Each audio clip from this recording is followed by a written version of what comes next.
ከአላህ ውጪ ያለን አካል እንድናመልክ ጥሪ የሚያቀርቡልን ወገኖች ጥያቄ ልንጠይቃቸው ይገባል ማለት ነው። ያ ጌታ ነው ብላችሁ የምትሰብኩት እንድናመልከው የምትጋብዙን አካል እናንተ የኔ ባሪያ ናችሁ እኔ የዓለም ጌታ ነኝ ብሎ ሰብኳል ወይ? አዎ ብለው ከተናገሩ መጽሐፉን ክፈቱና አሳዩን። አንድም ቦታ የለም።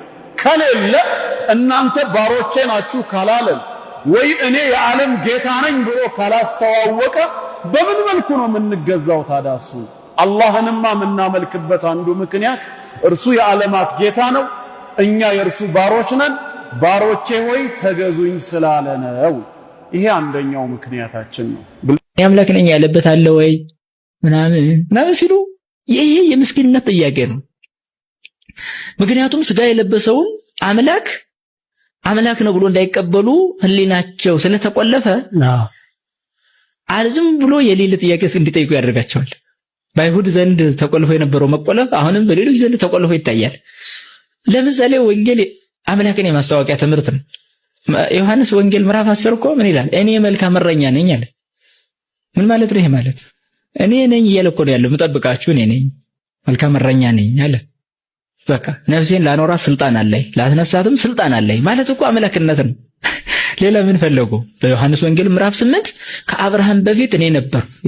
ታዲያ ከአብርሃም በፊት የነበረ አሁን ላይ ግን በ30 ዓመት የምናየው አካል ምን ቢሆን ነው? ለዚህ ጥያቄው ምላሽ የላቸው። በራእይ ዮሐንስ ምዕራፍ 2 ላይ ሙቼም ነበር ተነስቻለሁ። የመጀመሪያው እኔ ነኝ። የመጀመሪያው አልፋና ኦሜጋ እኔ ነኝ። ሙቼም ነበር ተነስቻለሁ ይላል። የመጀመሪያም እሱ የመጨረሻም እሱ እኔ ነኝ ካለ ሙቼም ነበር ካለ ተነስቻለሁ ካለ ታዲያ ሌላ በመጀመሪያ የነበረ በመጨረሻም የሚኖር የሞተ የተነሳ ምን አይነት ፍጡር አለ ታዲያ? የለም። ስለዚህ አምላክነቱን ይናገራል። አክቹሊ ቤተክርስቲያን የሚሄዱ ሰዎች በጣም የሚያበዙ ሰዎች እኔ አላምንም። ሶሻል ሚዲያ ላይ በተለይ ሶሻል ሚዲያ ላይ በጣም ቤተክርስቲያንን ፖስት የሚያረጉ በቃ እንደዚህ ዛሬ እንደዚህ ነው ነገ እንደዚህ ነው ማርያምዬ እናቴ ምናምን ብለው የሚያረጉ ምናምን ይል ማርያም እናታቸው ሳትሆን ቀርታ እኮ አይደለም፣ ለሁላችንም እናት ናት አይደል? ግን የሆነ እያስመሰሉ ይመስለኛል፣ ለሰዎች እወቁልኝ ይመስለኛል። ይሄ እንዴት ነው እኔ ጻድቅ ነኝ እወቁልኝ እያስጠቆሩም አንዳንዶቹም ያስተኩሳሉ እኮ ባይ ዘ ወይ አያስጠቁሩህም አንተን። በነገራችን ላይ እነዚህ ሰዎች ራሳቸውን ነው በጣም ጣልፈው ይጠላሉ ራሳቸው። በጣም እኔ አሁን እፈራለሁ እንደዚህ አይነት ነገር። እኔ የምሰራውን ነገር ስለማቅ ምን አይነት ሰው እንደሆንኩኝ አውቃለሁ። ይቅር በለኝ ማለት ማንን ገደለ? ሶሻል ሚዲያ ላይ ያን ያክል መጥቼ እኔ አሁን ያን ያክል እንትን አይደለም። ቤተክርስቲያን ላይ ይችላልው ያን ያክል ፖስት አላረግም። ይወጡና እንዴት ይላሉ ቲክቶክ ላይ አሁን በጣም እኔ የሚያስጠሉኝ ሃይማኖተኛ ሰዎች ናቸው ይላሉ። እና በእነሱ ቤት አክራሪ ማለታቸው ነው። ሃይማኖተኛ ሰዎች ይሄ ፕሮፋይላቸው በነጠላ የሆነ ፖስት የሚያረጉ ሰዎች ተጠንቀቋቸው ምናምን ብለው በጣም ዕውቀት ያለው ንግግር የተናገሩ ይመስላችሁ ሰዎች አሉና በሆነ ክላሲካል ያጅቡና በቃ እንደዛ አድርገው በጣም የሚያስደንቀኝ ነው።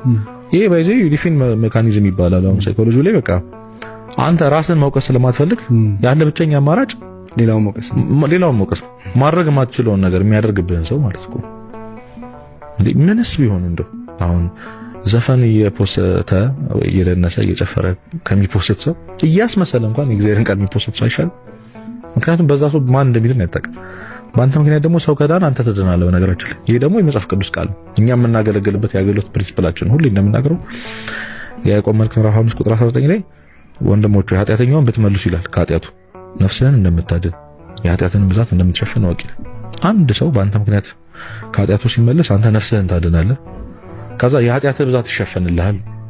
እግዚአብሔር አይገልጥብህም ስላዳንከው ነፍስ ስለመለስከው ነፍስ ብሎ። እንግዲህ ክርስቶስ ለአንድ ነፍስ ብሎ ምን እንዳደረገ እናውቃለንና የሚመስላቸው ሰዎች አሉ። ይሄ እንዲህ ማሳየቱ፣ መስበኩ፣ ማስተማሩ ሃይማኖተኛ ሰው መስሎ መታየቱ የስተት መንገድ የሚመስላቸው ሰዎችና እንደውም ለራሳቸው የጥፋተኝነት ስሜት እንዳይሰማቸው ነው ይሄን ያደርጉ ያሉት። ሚስትየቱ ለግንኙነት ፍቃደኛ ለመሆን ወይም ችግር ካለባት ከባሏ ጋራ አልጋ ላይ ባላት እንቅስቃሴ ደካማ ከሆነች ሌላ ሴት እንዳገባ ግድ ይለዋል። በመሰረቱ ባል ሚስቱን ለግንኙነት ጠይቆ ያቺ ሴት እምቢ ብላ ካደረች እስከሚነጋ ድረስ መላእክት ሲረግማት ያድራል። ጧት ጠይቋት እምቢ ብላ ከዋለች እስከሚመሽ መላእክት ሲረግማት ይውላል። ጥንቃቄ አድርጉ እዚህ ላይ ኦኬ። ባሎቻችሁ እንዳትከለክሉ። በየትኛውም ሐል ላይ ሆነች ነይ ካለ መምጣት አለብሽ። ኒሳኡኩም ሐርሱን ለኩም ፈእቱ ሐርሰኩም። ሚስቶቻችሁ እርሻዎቻችሁ ናቸው፣ በፈለጋችሁት መልኩ ማረስ ትችላላችሁ ብሏል አላሁ ሱብሓነሁ ወተዓላ ነው ያለው። በፈለገበት ሙድ አንቺን መጠቀም ይችላል። ይህን ነገር ማስጠቀም የማትችል ሴት ባልየው ሌላ ሴት እንዲጨምር ይገደዳል። የመጀመሪያው ምንድነው? አኽላቅ መግረጭረጭ፣ ጸባይ።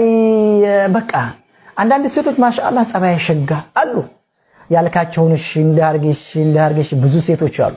ያ ሰላሙ አለይኩም አላህ ይወፍቃችሁ። አብዛኛው የሚጣላው ተፈጥሮን ባለማወቅ ሁሉ ጭምር ነው። አብዛኛው ባለትዳር የሚጣላው ተፈጥሮን።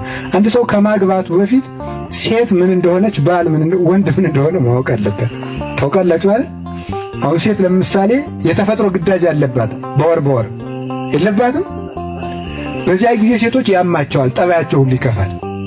ያንን ሳያውቁ መግባት እንዴት ወይ ሰሞን ጠባይሽ ይከፋል ማለት አይቻልም። ግዱን ያማታል። ይህንን ማወቅ ይገባል። የተፈጥሮ ልዩነትን ማወቅ ይገባል። ሴቶች ምስጋና ወዳጆች ናቸው። ምስጋና ስለሚወዱ ሚስትን ማመስገን ነው ማለት ነው። ጨው የበዛበት ወጥ ብትሰራም ዛሬ የሰራሽው ወጥ እጹብ ነው ማለት ነው። ከሰደቧት ግን ነገ እንጃ የምትጨምረውን እንግዲህ ማለት ነው።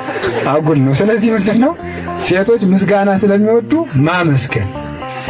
ወንድ ደግሞ ምን ይፈልጋል? መታዘዝ ይፈልጋል አይደለም? መታዘዝ ይፈልጋል። ማዘዝ ነው። ለምን? የክርስቶስ ምሳሌ ራስ ስለሆነ መታዘዝ አለበት ማለት ነው። ስለዚህ ባል ሲታዘዙ ይወዳል፣ ሚስት ሲያመሰግኗት ሲንከባከቧት ትወዳለች።